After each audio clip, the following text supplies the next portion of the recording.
How are you going to promise people and then be transparent about your promises and your follow through on it? What's your plan on that? Well, first of all, my track record speaks for itself. Anything I say, I do. Any promise I make, I keep. So already, I'm not even in the same category as any of these politicians. I don't need to lie to get elected. I just tell the truth to get elected, number one.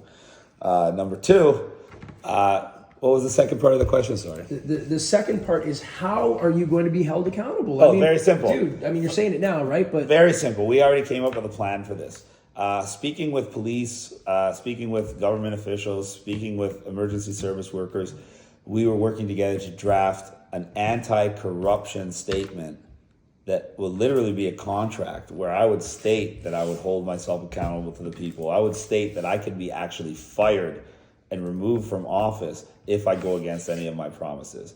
And I would draft it. I would get this professionally drafted. I would want it to be legally binding, and I would sign it in front of everybody. And I would ask to see if any of the other candidates are willing to sign it. Well, I want to be there. Accountability on paper. And as for transparency, you know as well as I do, my phone number is public.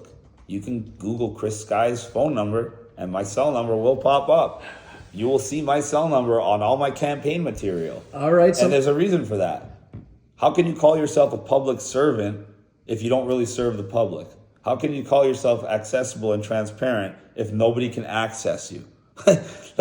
So I challenge any of the other candidates to give out their personal cell number to any of their constituents. Make it public. See if you can take the calls every day, all day, till 3 o'clock in the morning. People calling you for the most random thing. I do, and I do it with a smile. Why? Because I actually am here to serve the people. I'm not here to serve myself. I'm here to serve the people. And that's what makes me different than any other candidate. And I would like to put this out there too. So if people watch this and they do have any questions, I would love to do a follow-up with you of just question and answer. Perfect. Because I know there's going to be a lot of questions, not just about me, but more about my administration, because we touched on it, but there's a lot of stuff that I know people are going to want to ask.